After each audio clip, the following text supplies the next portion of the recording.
Okay, once again, Assalamualaikum warahmatullahi taala wabarakatuh. Very good evening all. This is the first class that we have. We are in the fasting month, fasting day. So that's why we start at 8 o'clock. And as I said, even though our class is 3 hours, but for online purpose, I want to make it an habit only to have 1 to 1.5 hours. Yeah, but then after I completing my lecture, I'm actually still around. Yeah, so meaning to say, if you still want to chat with me, I'm available actually. If you want to chat about the topic, about the assignment, and so on. So meaning to say, even though I spend 1 hour to 1.5 hour for this class online, but I'm still around. If you have any question, you still can ask me. So for this week, actually, I'm going to share with you on chapter 5. Chapter 5 is on uh, personal planning and recruiting. But before that, I just want to throw back your your whether you still remember our last class when we talk about the previous chapter, which is on the job analysis. Okay, job analysis. So in the screen right now, I'm uploading the slide in which this is actually the overall ideas of what you have learned in previous chapter. Yeah, in which in job analysis, actually, when we want to recruit people, when we want to do some expansion in terms of human resource in our organization, we must first do the job analysis. This job analysis, the purpose of job analysis is to make sure that whatever our expenditures, when we talk about salaries for new employees, some renovation, and so on, we must do the job analysis so that when the expansion in terms of the number of human resource, in terms of the assets that we have to buy, and so on, we are spending, for something. Uh, Before I proceed with this, slide, I would like to share with you all my experience. Okay, my experience leading Center for Sustainable Society Engagement, or in Malay we call it Pusat Kelestarian Libat Sama Masyarakat. This is the office that I'm sitting right now as the director. So, but please make sure don't talk about my example outside this class. Yeah? I just want to share with you so that you will better understand what is the reason for doing job analysis. So this center, the center in which I am the director, it is responsible to to transfer innovation and product um, of university to the betterment of the societies.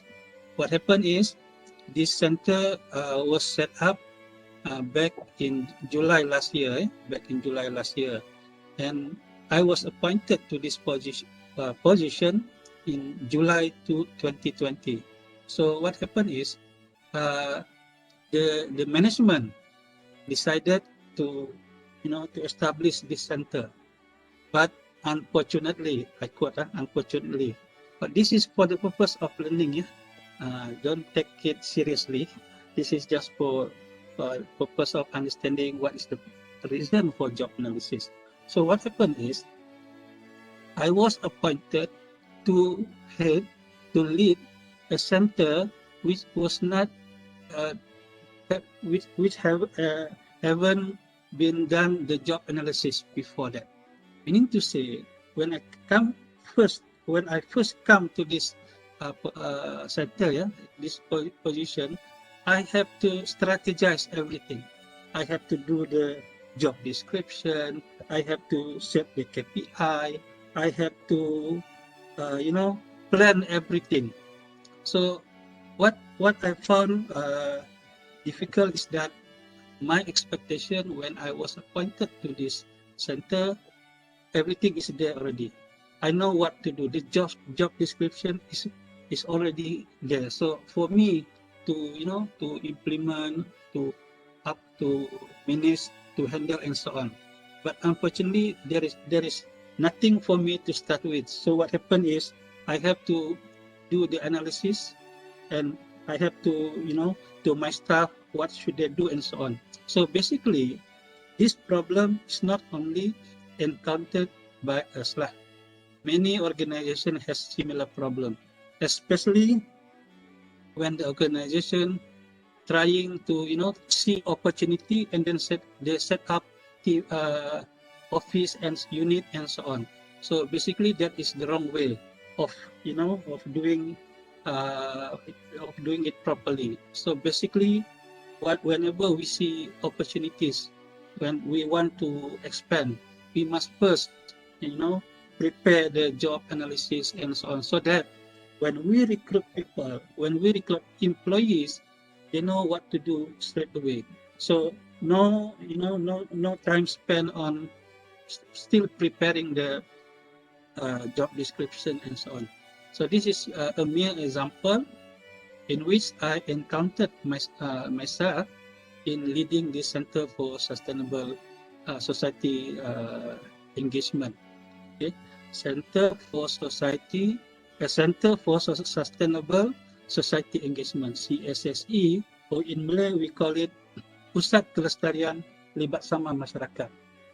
So in this slide, back to the slide, when we want to prepare job analysis, these are some of the terms, some of the needs, some of the elements that we need to have in order to process the right job analysis. For example, job analysis, we must know what actually the human resource are going to do, what are their tasks that they need to handle. This is what we call job description and so on. And then inside that job description, so they also have some specific specific tasks to do, which need their specific skills, the specific knowledge and so on. This is what we call job specification. And in order to ensure that we have the overall job analysis, we have to know what actually an employee need to do, how to do it, and what are the working conditions flexible for them to ensure that they can manage their tasks and so on, and duties, skills, and kind of person. So basically, that is what we have learned from previous chapter. Until we have the good job analysis, only then our organization can do personnel planning and recruitment. Before that, we should not do the personnel planning and recruitment. Until we have the proper job analysis, then we do the personnel planning and recruiting. So if you remember, during our first week of class, I remind you all, let me remind you all, when you want to better understand the lesson that I will share with you in this class, try to imagine yourself as the head of the department. Imagine yourself as the manager. So basically, in human resource management course, we actually studying how from the beginning until the end of the terms of any employees in the companies, we go about some of the process. For example, preparing job analysis. Now we do the personnel planning and recruitment. Later of next week, we learn about selection and so on, performance appraisal and so on. So basically, this human resource course is about setting up human resource management ways of handling things in the organization. For this chapter, there are 7 objectives, but I will spend time with you all on objective number 1 to I think only number 6. Number 7 is more on practical. So basically, practically, I already discussed with you just now. the reason for doing the job analysis, and the purpose why we need to do personal planning and recruitment. So for this chapter, we actually looking at how until we do the proper planning, in which this proper planning we can do it properly if we are able to forecast our needs, our purpose of establishing a position for recruiting new employees. And then this chapter also touched about recruitment, how we recruiting employees to our organization, and for this application form and so on, this will be on later chapters. So for these chapters, we only concentrate the green part here. Okay, so in recruiting new employees,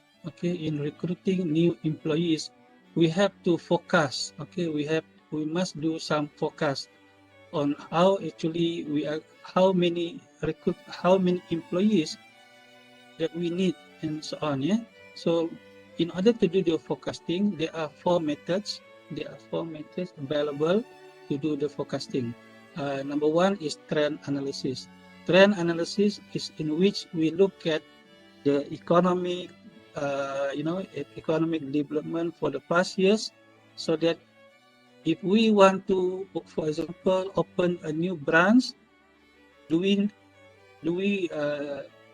believe that when we open new branch, the branch will sustain, it will make profit and so on. So until we know the trend analysis, the economic development, the current trend, then we decided to open the new branch. Opening new branch meaning increasing the numbers of employees.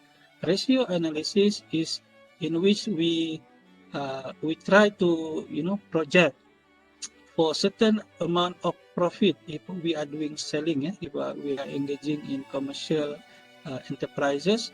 If we spend certain amount of money, how many workers do we need? How many workers do we need to employ? If we do some projection, for example, in the first 6 months of 1 year or 2 years and so on, how many employees do we need to have in order to achieve that goals? So this is what we call ratio analysis. Scatter plot, for example, if we want to open branches in different districts. For example, if we want to open branch in the north, for example, in Kota Marudu, for example, so we want to open branch in Kota Marudu. What is the strength of the people there that we can employ so that they will meet our expectation? And if we want to open a branch in the south, for example, in Sipitang of Sabah, what is the prospect of the competitors over there, so that we can project the numbers of the right employees to be recruited. So this is what we call scatter plot. Scatter plot in which we compare variables. For example, in the note just now, I'm referring to the strength of the people over there. But in the south, my scatter plot, my variables that I compare with is the competitor base. Okay, so different location, they have different variables to be measured in order for us to increase or to enhance, to expand our branch. And expanding means recruiting new employees. And managerial judgment, managerial judgment is based on the past record, the past history of the business of the organization, or the past history or the current situation compared to the past history and projected in the futures, what is the development. So this is what we call managerial judgment. So basically, in forecasting how many employees do we need in our organization, so these are the four aspects, the four aspects that we can look at in order for us to decide how many numbers of employees to be recruited. And basically, in forecasting these numbers, we actually have two options. We have two options. Whether we want to, to find, to promote our inside employees, or we want to open it to the outsiders. So basically, every organization, it has two choices, whether to do it internally, internal recruitment, or external recruitment, or outside recruitment. Nevertheless, to do this, in the next slide I will show you, there is advantages and disadvantages of employing or promoting inside candidates and outside candidates. There is advantage and disadvantage. In order to recruit internally for inside candidates, we can do it manually. Manually here means we promote based on suggestion, based on performance appraisal, based on uniqueness of the employees, based on qualification they have. Okay, so this is the inside candidate, how we recruit them. There is one time I came across with a dilemma. I came across with a dilemma. For example, I prefer to use myself I prefer to use myself when I share experience, when I want to share example, give example to my student. I was actually in the state government for more than 10 years, before I joining UMS in 2006. I had been in the state government for 10 years, holding the post of professional in UMS. It is equal to N41. The state government, I think that time is N32. So I had been 10 years in state government. When I was employed by UMS, I left my state service, I joined UMS. I have been waiting for 5 years, but I still holding the same position. Meanwhile, all the new employees recruited by UMS without experience, recruited in UMS, they go faster than me in terms of the promotion. So that is the reason why I became a lecturer, because I was not satisfied with that system in which when you enter UMS, so in the system, they still look at how long have you been in service in particular organization. So, but I don't know whether this is true or not. This is my perception. All right. So because of that, yes, internal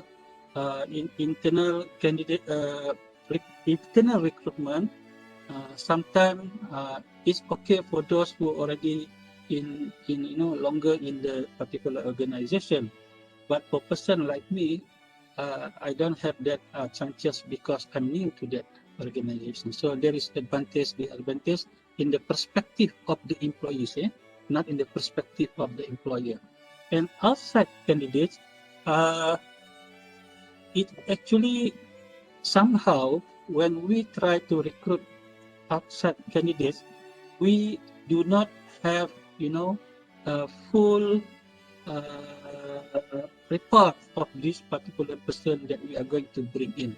We only see what he wants us to see. So that's why some organization, they apply headhunters. Headhunters is the recruiters agency, especially for those position, executive position, and so on. So that's why sometimes when we want to recruit people outside our organization, we should leave it to the professional to do it for us, because this professional, they are being paid, so they need to do their work properly. They need to headhunters the right candidate for our organization. So basically, what I'm talking about here is that when we do the workforce planning process, it involves forecasting. Forecasting. Once we already do the forecasting, then we start recruiting.